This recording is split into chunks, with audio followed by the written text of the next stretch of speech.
Bonjour à tous, bienvenue sur votre chaîne Smartivon. Aujourd'hui, on va smartiver et on se retrouve avec la prise en main de l'Infinix Note 10 Pro. Un smartphone orienté gaming proposé par Infinix. Vaut-il réellement la peine qu'on s'y attarde? On aura la réponse sur le test. En attendant, aujourd'hui, on fait donc bien sûr le tour du propriétaire générique. Allez, je te l'envoie maintenant, ne bouge pas.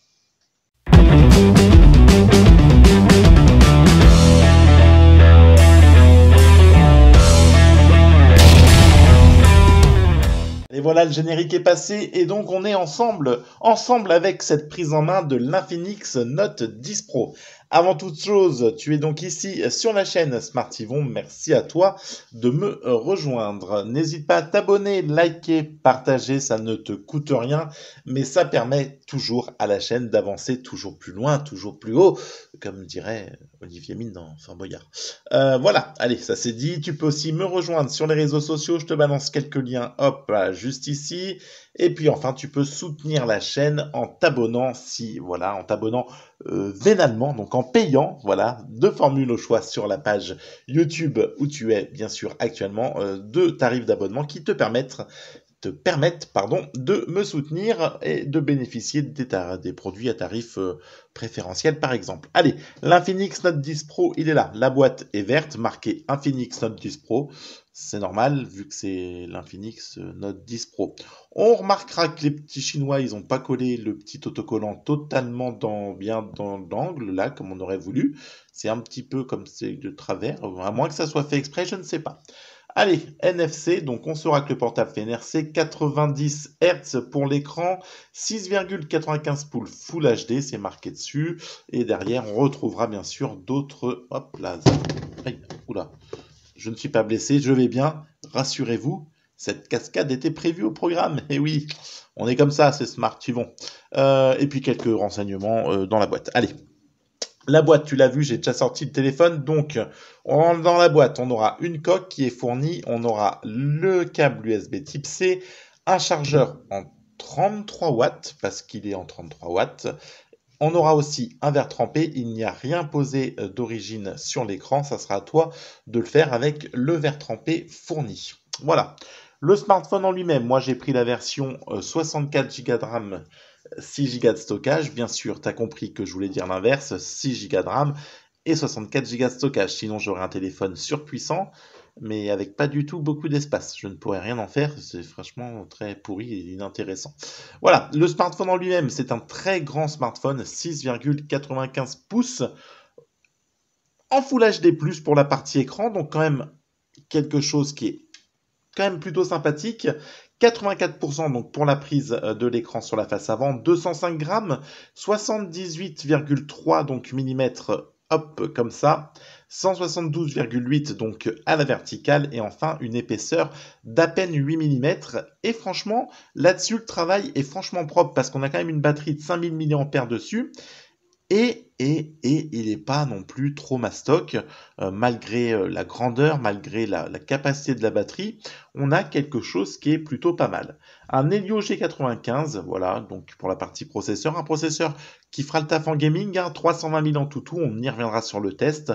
Full band, pas de 5G, mais par contre full band, donc 2, 3 et 4, aucun souci. Allez, on verra donc un petit poinçon sur la face avant de l'écran. Donc voilà, donc mise au milieu, admirez mes liaisons de français, mise au milieu, des bordures plutôt fines, que ce soit en haut, sur les côtés ou même en bas du smartphone, ça reste quand même plutôt potable. J'arrive à le prendre à une main malgré sa grandeur, donc c'est plutôt pas mal. Sur le côté, vous aurez donc le tiroir SIM où vous pourrez mettre deux cartes SIM et une micro SD. C'est donc les trois choix possibles. Donc c'est très bien, pas besoin de faire voilà, un choix sur les cartes SIM ou le stockage. Sur l'autre côté, on retrouvera le capteur d'empreinte. Il est donc sur la partie latérale du smartphone, volume plus et moins. Un capteur d'empreinte que j'aime pas retrouver les capteurs d'empreinte sur le côté, je trouve que c'est pas forcément ce qu'il y a de mieux, mais voilà, il faut bien positionner le doigt, il est réactif, normalement.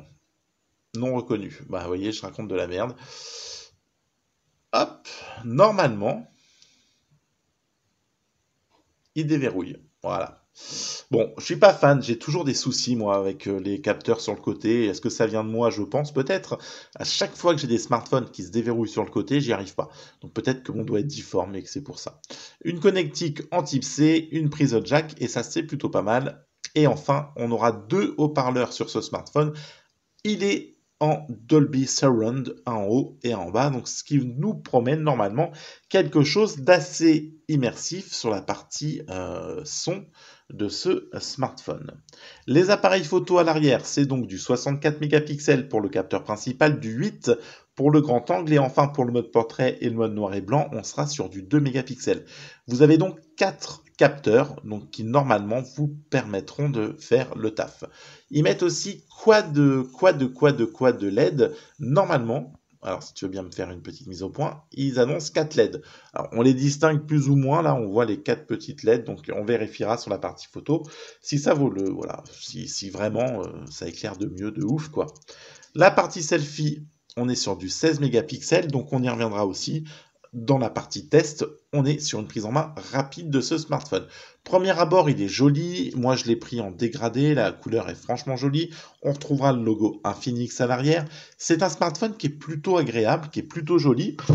On a une bonne préhension quand on l'a. Voilà, on a quelque chose d'assez sympa. Donc, je pense que ça pourra quand même augurer de bons rendus en termes de vidéo et de spécifications sur le test de ce smartphone. On aborde la partie tarif rapidement. On a tout vu. On a vu la précommande où il était pas cher. On pouvait l'avoir pour 150 balles à peu près ou 180. Et maintenant, tu le trouveras entre 240, 250 balles. Il a pris une grosse augmentation clairement dans la tronche.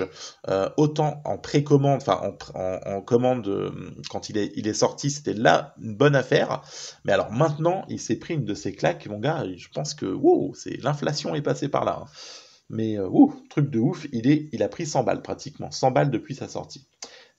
Une charge en 33 watts, de l'Android 11, un taux de rafraîchissement de l'écran 90 Hz, on n'est pas sur de la MOLED, mais bon, voilà, ça fera quand même normalement le taf, du Full HD+, pour cet écran en IPS. Voilà, allez, bon, qu'est-ce qu'on peut se dire de plus sur la prise en main? Bah, pas grand-chose, on y reviendra sur la partie test, on développera ensemble les haut-parleurs, les photos. Là, c'était vraiment le tour du propriétaire que nous réserve ce Infinix Note 10 Pro. Réponse sur le test qui arrive très vite.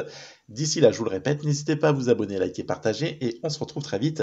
Allez, prenez soin de vous et à très vite. Ciao, bye bye.